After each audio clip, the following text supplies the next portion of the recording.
Hi everyone, my name is Shivam Singh. आज हम चर्चा करेंगे नेपाल की चीन के प्रति बढ़ते कदम की ओर और जानेंगे कि क्या नेपाल वही गलती कर रहा है जो पाकिस्तान करके बैठा हुआ है और नेपाल उसे रिपीट करने यानी दोहराने की कोशिश कर रहा है। तो आइए हम नज़र डालते हैं कि क्या कुछ हो रहा है, क्योंकि चाइनीज इंक्रोचमेंट जो अतिक्रमण चाइना का पहले ही नेपाल के हुमला ज़िले में हो चुका है, जो कि नेपाल चाइना की एक सीमा है, वहाँ से लगती है। और उसमें काफ़ी संघर्ष देखने को मिला, क्योंकि चाइनीज वहाँ पे नज़र रख रहे हैं, वायर फेंसिंग करके बैठे हुए हैं। तो इसका मतलब क्या साउथ एशिया की जो राजनीतिक सिनेरियो है वो उसमें जो है एक नया चेंज देखने को मिलेगा, और इसके प्रति भारत का रुख क्या होगा, है ना। भारत का इंटरेस्ट क्या बोलेगा इस मैटर में, क्योंकि परंपरा के मुताबिक अभी जो है नेपाल के जो केपी ओली है, ट्रेडिशन हमारे यहाँ से यही चलता आ रहा है कि नेपाल का जब भी कोई पीएम जो है या ओथ लेता है या शपथ लेता है, उसके बाद उसकी पहली यात्रा भारत हुई है।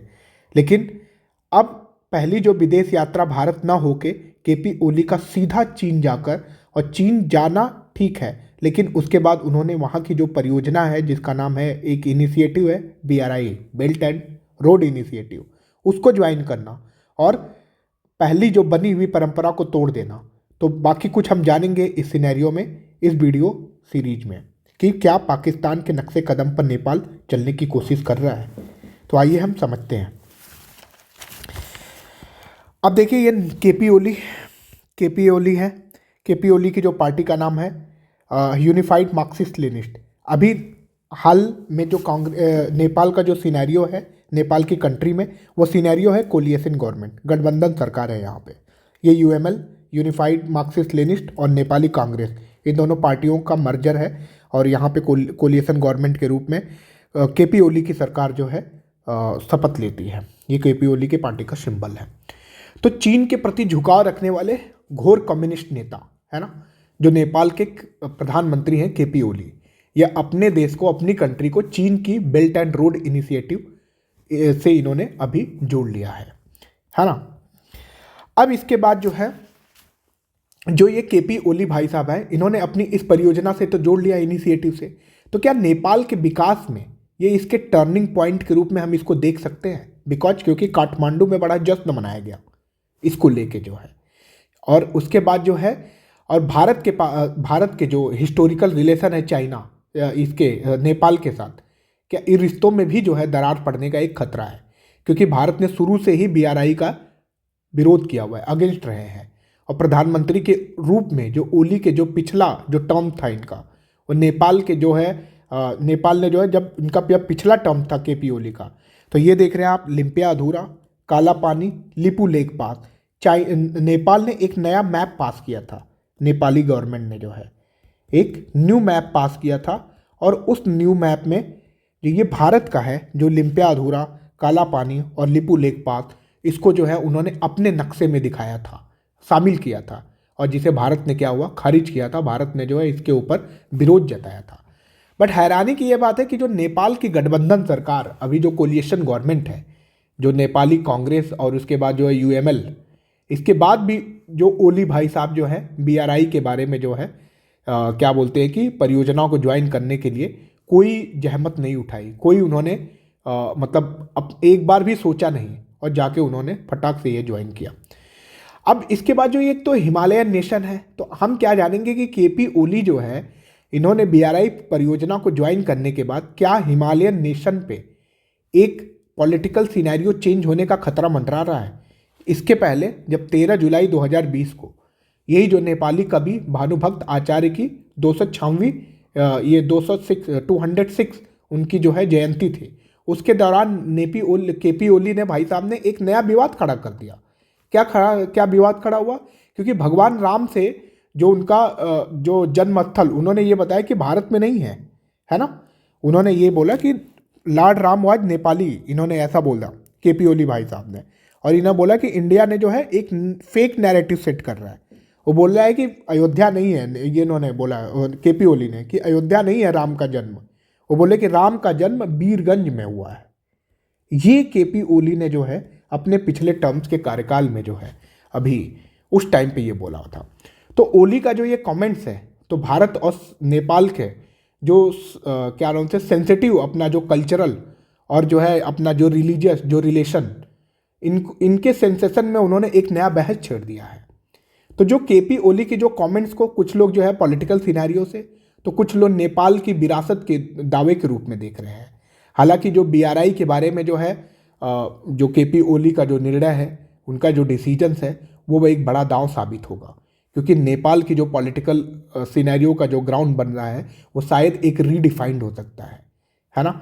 और नेपाल ने जो है बीआरआई को अपनाकर जो है अपने जो उनका पहला क्या बोलते हैं कि जो भी उनका अपना एक तटस्थ रूप जो होता था, जो भारत और अमेरिका है ना, उससे वो टकराव लेने के लिए उन्होंने संकेत दिए हैं।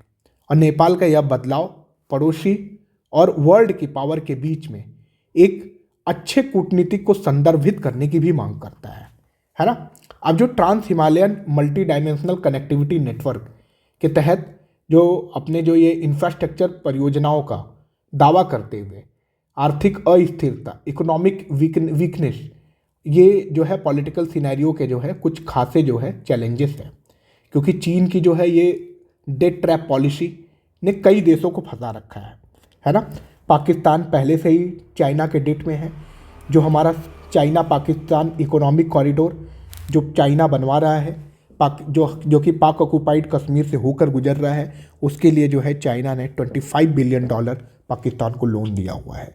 अब नेपाल के बारे में हम देखते हैं, नेपाल के पास $38 बिलियन जो है चाइना ने इनको लोन दिया हुआ है। और फिर अभी पहले का ये लोन है, और फिर अभी नया लोन सैंक्शन हुआ है $3 बिलियन। ये $3 बिलियन क्यों लोन दिया गया? हाइड्रो इलेक्ट्रिसिटी परियोजनाओं के लिए, रोड के निर्माण के लिए, एयरपोर्ट इंफ्रास्ट्रक्चर को बनवाने के लिए, क्योंकि नेपाल के पास ऑलरेडी पहले से ही $1.5 बिलियन भारत ने इनको लोन दिया था। तो अब अगर हम टोटल इनके लोन को देखें तो $42.5 बिलियन जो है चाइना का, इसका नेपाल का जो है डेट हो गया है। अब नेपाल के अगर फॉरेन रिजर्व को अगर हम कंपेयर किया जाए तो ओनली 14.9 US डॉलर जो है नवंबर 2024 की ये रिपोर्ट्स है जो है अब उनके पास जो है लोन टोटल हो गया है 42.5 बिलियन डॉलर। तो मुझे नहीं समझ में आता कि बैलेंस ऑफ पेमेंट कैसे ये मैनेज करेंगे, कैसे इनकी इकोनॉमिक सिनेरियो चेंज होगी। ये नेपाल के केपी ओली के ही हाथ में है, क्योंकि आपके सामने ये डेटा जग जाहिर है ना। ओली का बीआरआई का समर्थन, ओली साहब ने पहले से ही जो है बीआरआई को अपना समर्थन दे चुके हैं। अब इंडिया ने जो इनको लोन दिया था वो एजुकेशन, इंफ्रास्ट्रक्चर, हेल्थ, तो ओली का जो सपोर्ट है जो बीआरआई, वो इंडिया को भी चैलेंज दे रहा है। क्यों? इंडिया का जो है इंडिया का अपना जो है एक नेबर रिलेशन है ना, जो हमने नेबर फर्स्ट की पॉलिसी अपनाई है, उसको भी एक चैलेंज है ओली का जो है बीआरआई को सपोर्ट करना। और न्यू दिल्ली पहले से ही बीआरआई के अगेंस्ट में है, क्योंकि यही जो बीआरआई परियोजना है, बीआरआई जो प्रोजेक्ट है, वो पाक ऑक्युपाइड कश्मीर से होके पास कर रहा है ना। ये देखिए, ये पाक ऑक्युपाइड कश्मीर, और ये जो रेड वाली लाइन है ये CPEC कॉरिडोर है, चाइना पाकिस्तान इकोनॉमिक कॉरिडोर, जो कि भारत के पाक ऑक्युपाइड कश्मीर से, यानी कश्मीर को टच करते हुए भी जो है ये भारत के इस रास्ते से होके जो है पाकिस्तान में जा रहा है। तो इट मीन्स कि कहीं ना कहीं हमारी सोवरेन टेरिटोरियल इंटीग्रिटी को भी खतरा है ना। और नई दिल्ली जो है इस बीआरआई को लेकर काफ़ी ज़्यादा इन्होंने विरोध जताया हुआ है। तो अब उसके बाद जो है चीन का ये पहल, चीन की जो इनिशिएटिव है, नेपाल का झुकाव और भारत की जो है टेरिटोरियल इंटीग्रिटी, और भारत ने अभी जो है अपना जो चाइना का जो इनिशिएटिव टुवर्ड्स नेपाल, ये जो है भारत के जो है BBIN परियोजना, क्योंकि बांग्लादेश, भूटान, नेपाल, इंडिया, इन्होंने मिलकर एक इनिशिएटिव बनाया था। इस इनिशिएटिव को चैलेंज दे रहा है चाइना का बीआरआई ज्वाइन करवाना नेपाल को। और अपने कार्यकाल के दौरान भारत से पहली चीन यात्रा केपी ओली भाई साहब की ये इशारा इसी बात की कर रही है। अब बीआरआई को उन्होंने फॉर्मली रिकॉग्नाइज कर लिया है, तो इसको अपनाने से नेपाल क्या हो गया, भारत से अब स्टे अवे हो गया, दूर हो गया है। और भारत और नेपाल की जो हिस्टोरिकल रिलेशन है, उसके एक बैलेंस जो पहले से अभी हमारा जो चला आ रहा है, उसको एक नया चैलेंज मिला हुआ है ना। ये जो केपी ओली ने जो है अभी इन्होंने जो इनका जो डिसीजन लिया गया, ये शिफ्ट दिखा रहा है उनकी फॉरेन पॉलिसी में जो है। बिकॉज क्योंकि ओथ के बाद मतलब ट्रेडिशन यही होता है कि पहला PM ओथ लेने के बाद नेपाल का भारत आता है और उनकी यात्रा करता है। लेकिन केपी ओली का चाइना की तरफ जाना, तो ये उनकी जो है फॉरेन पॉलिसी का एक नया रुख अपनाना दिख रहा है हमारे सामने। और ओली का डिसीजन, फॉर्मल रिकॉग्निशन मैंने बताया BRI को, तो ये इंडिया को छोड़ करके नेपाल का चाइना की तरफ जाना एक रिलेशन में अलग ही ड्रिफ्ट नज़र आ रहा है। नेपाल इंडिया रिलेशन अभी एकदम लोवेस्ट लेवल पे है, क्योंकि लास्ट में मैंने बताया कि भगवान राम के जन्म स्थल को भी कमेंट्स उन्होंने किया। उसके बाद भारत के जो है लिम्पियाधुरा, लिपू लेक पास और काला पानी को पहले ही उन्होंने अपने मैप में दिखा के भारत के प्रति अपना रवैया उन्होंने पहले ही स्पष्ट कर चुका है। तो ओली का जो है डिसीजन, जो BRI को ज्वाइन कराना, ये क्या हो रहा है कि जो कंट्री जो पॉलिटिक्स, जो नेपाल की जो पॉलिटिक्स में भी काफ़ी इम्पैक्ट पड़ रहा है। ऐसा नहीं है कि ओली ने बहुत अच्छा काम कर दिया। ओली भाई साहब खुद एक कोलिएशन गवर्नमेंट है, उन्होंने ये समझना पड़ेगा। लेकिन ओली का ये मूर्खतापूर्ण जो डिसीजन है BRI को ज्वाइन करना, क्योंकि मैंने पहले ही आपको उनके इकोनॉमिक सिनेरियो को दिखाया हुआ है कि $14.2 का उनमें सिर्फ बिलियन डॉलर का रिजर्व बचा हुआ है और $38.2 बिलियन उन्होंने कर्ज पे लिया हुआ है। तो आप कैसे अपने कंट्री के रिजर्व को मैनेज करोगे, क्योंकि आपके पास इकोनॉमिक लोवेस्ट आप चल रहे हो, इकोनॉमिक वीकनेस है आपके पास, लेकिन आपका कोई जो है परियोजना स्पष्ट नहीं समझ में आ रहा है। तो अभी जो ट्रेडिशनली जो है इंडिया के जो क्लोजेस्ट नेपाली कांग्रेस इंडिया को जो ये सपोर्ट करती है, यहाँ की जो पार्टी है नेपाली कांग्रेस, इसने भी ओली के जो है इस इनिशिएटिव का विरोध जताया हुआ है। उसने बोला कि आप डेट रिस्क और स्ट्रेटेजिक शॉर्टेज, ये आपकी परियोजना के भीतर जो है दिख रही है। और वहाँ की पार्टियाँ भी जो है BRI को लेके अपसेट हैं इस मामले में, ओली के इस डिसीजन को।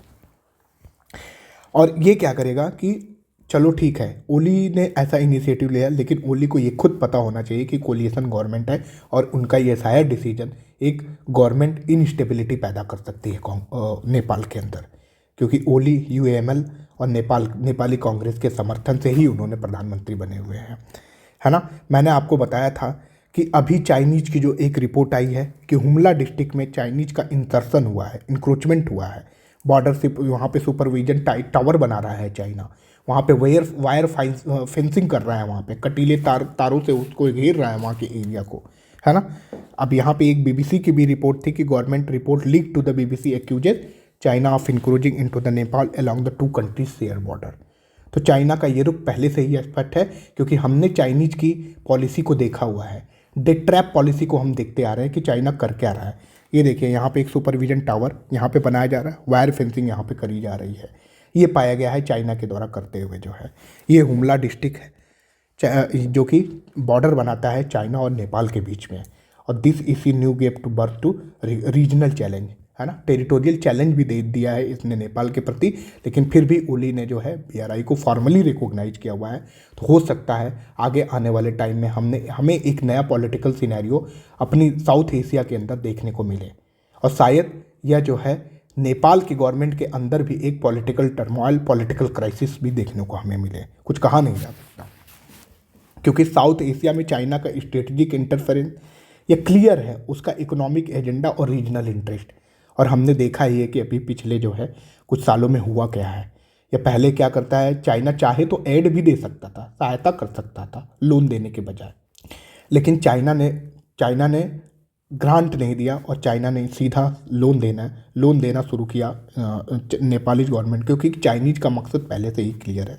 और चाइना ने ये डेट ट्रैप पॉलिसी बहुत सारी कंट्रियों के साथ बना के रखी हुई है, खासकर पैसिफिक ओशियन कंट्रीज़ के साथ, खासकर अफ्रीकन कॉन्टिनेंट के साथ, खासकर अब वो साउथ एशिया के अंदर चाइना ने है अपने जो है प्रभाव को जो है धीरे धीरे महत्वपूर्ण रूप से बढ़ा रहा है।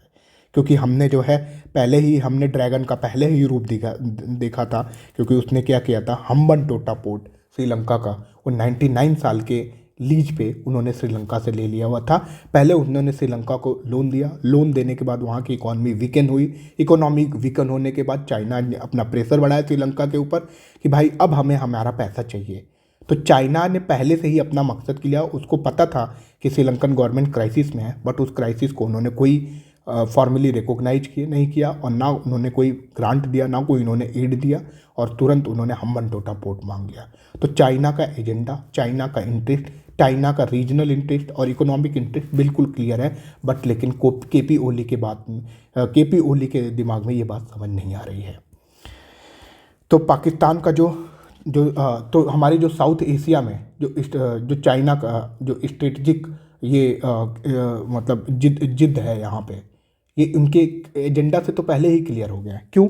अब हम देखते हैं कि जो पाकिस्तान का चाइना पाकिस्तान इकोनॉमिक कॉरिडोर बन रहा है, उसका टोटल उधार बढ़ के $62 बिलियन हो गया है। और ये दिखाता है चाइनीज गवर्नमेंट के एम को कि चाइना चाहता क्या है। अब इसके बाद नेपाली गवर्नमेंट भी सेम ऑर्डर सेम पाथ को फॉलो कर रहा है। मैंने इस वीडियो का शीर्षक ही रखा था कि क्या पाकिस्तान के राह पे नेपाल चल रहा है? यस, नेपाल चलने जा रहा है, नेपाल चल रहा है उस रास्ते पे, क्योंकि नेपाल का इकोनॉमिक अभी डाउन चल रहा है। वहाँ पे डाउनवर्ड उनके ट्रेंड को शो कर रहा है इकोनॉमिक। उस इकोनॉमिक वीकनेस ने उनके जो है डेट चैलेंज को बढ़ा दिया हुआ है। और दूसरा, इसके डिसीजन ने और वीक कर दिया हुआ है, कम कर दिया हुआ है यूएसए के इनिशिएटिव को। यूएसए ने अपना इनिशिएटिव लिया था इंडियन ओशियन के डिप्लोमेसी की। जो हमारा जो है इंडियन ओशियन है, उसके अंतर्गत जितनी भी कंट्रीज आती हैं, उन कंट्रीज को यूएसए जो है स्ट्रेंथन कर रहा था। लेकिन केपी ओली का फॉर्मली रिकॉग्नाइज करना बीआरआई शायद अब अमेरिका के लिए ये एक चैलेंज बन सकता है। और अमेरिका ने खासकर एक पॉलिसी डिजाइन करी थी नेपाल के लिए, that is called millennium challenge corporation. और मिलेनियम चैलेंज कॉरपोरेशन क्यों? क्योंकि ये developed and design for Nepal के लिए, कि नेपाल के एनर्जी, ट्रांसपोर्ट और इंफ्रास्ट्रक्चर को स्ट्रेंथन करने के लिए खासकर ये पॉलिसी बनाई गई थी। मिलेनियम चैलेंज कॉरपोरेशन यूएस ने बनाया था इस पॉलिसी को जो है। लेकिन यूएसए ने क्या हुआ अब शायद, लेकिन केपी ओली का इधर जाना, क्या बोलते हैं कि चाइना की तरफ जाना, एक इस रिश्ते में भी एक नया मोड़ ला दिया। तो अब ये खतरा सिर्फ भारत के लिए नहीं, ये यूएसए के लिए ही डिप्लोमेटिक प्रॉब्लम बन चुका है। अब यूएसए को क्या करना चाहिए? यूएसए को रिवाइव करना चाहिए अपने प्लान को, और एक अल्टरनेट सोल्यूशन जो है ऑफर करना चाहिए केपी ओली की गवर्नमेंट को, नेपाल की गवर्नमेंट को, ताकि वहाँ पे स्टेबिलिटी बनी रहे। और रीस्टैब्लिश करना चाहिए अपने रिलेशन को नेपाल के साथ एक नए रूप में, एक नेवर फॉर्मेट में जो है। क्योंकि चीन के जो है इसका मुकाबला करने के लिए और अमेरिका को कंपटीशन में बने रहने के लिए ये करना ही पड़ेगा। व्यवस्था फिर बनानी पड़ेगी, क्योंकि नेपाल का बीआरआई पर झुकाव भारत को अपनी पड़ोसी पहले वाली नीति के पॉलिसी को रीअसेसमेंट को लेकर भी एक बहुत बड़ा चैलेंज है। नई दिल्ली को काठमांडू के साथ इकोनॉमिक, कल्चरल और स्ट्रेटेजिक रिलेशन को मजबूत करने के लिए भी पहली प्रायोरिटी देनी पड़ेगी, क्योंकि चाइनीज गवर्नमेंट का जो ये रूप है अभी बढ़ता हुआ, और इसका मुकाबला करने के लिए लोगों से के बीच में संपर्क बढ़ाना भारत को ये करना पड़ेगा। जो हमारे बीच में क्या बोलते हैं कि स्पीडिंग इन इंफ्रास्ट्रक्चर, जो भी नेपाल के अंदर इंफ्रास्ट्रक्चर प्रोजेक्ट चल रहा है, उस इंफ्रास्ट्रक्चर प्रोजेक्ट में हमें तेज़ी लानी पड़ेगी। और हमें टाइम पे जो है डेट का एलोकेशन करना पड़ेगा। तभी जाके एक विकास भागीदार के रूप में भारत की जो हिस्टोरिकल जो रोल होगा, वो चाइनीज इनिशिएटिव के लिए जो है एक अल्टरनेट ऑफर जो है वो जाके इनके प्रपोज करने के स्थिति में रखती है जो है। क्योंकि बीआरआई का जो अट्रैक्शन भले ही नेपाल के इकोनॉमिक वेलफेयरनेस में हो, लेकिन ये जो डेट ट्रैप की पॉलिसी है, इसका जो चैलेंजेस टू स्वॉर्ड्स की तरह है, दो धारी तलवार की तरह है। क्योंकि और भारत को अब बड़ी सावधानी के साथ इस मसले पर कदम उठाकर चलने की बहुत ज़रूरत है। क्योंकि नेपाल की चीन से नज़दीकी साउथ एशिया की जो पॉलिटिकल ग्राउंड सिनेरियो है, उसके फ्यूचर को शायद एक नया आकार देगी, शायद एक नया भविष्य लाकर खड़ी कर देगी। तो ये था कि नेपाल कैसे पाकिस्तान के राह पर बढ़ रहा है, और पाकिस्तान के डेट ट्रैप पॉलिसी को सेम कंटिन्यू कर रहा है नेपाल। चाइना का मकसद पहले से ही क्लियर है, चाइना के मकसद को हम लोग ने रिसेंट में भी ऑब्जर्व किया है। तो ये था मेरा एक छोटा सा सिनेरियो, नेपाल का एक फॉर्मली कदम बढ़ाना चाइना की तरफ। तो होप आपको समझ में आया होगा कि नेपाल क्या कर रहा है और नेपाल क्या चाहता है, और उसकी राजनीतिक परिदृश्य भविष्य में क्या होगी, और भारत इसको कैसे टैकल करेगा। हमने इस वीडियो में सारी बात करी। तो धन्यवाद, मिलते हैं एक नए अगले सीरीज के साथ। Thank you.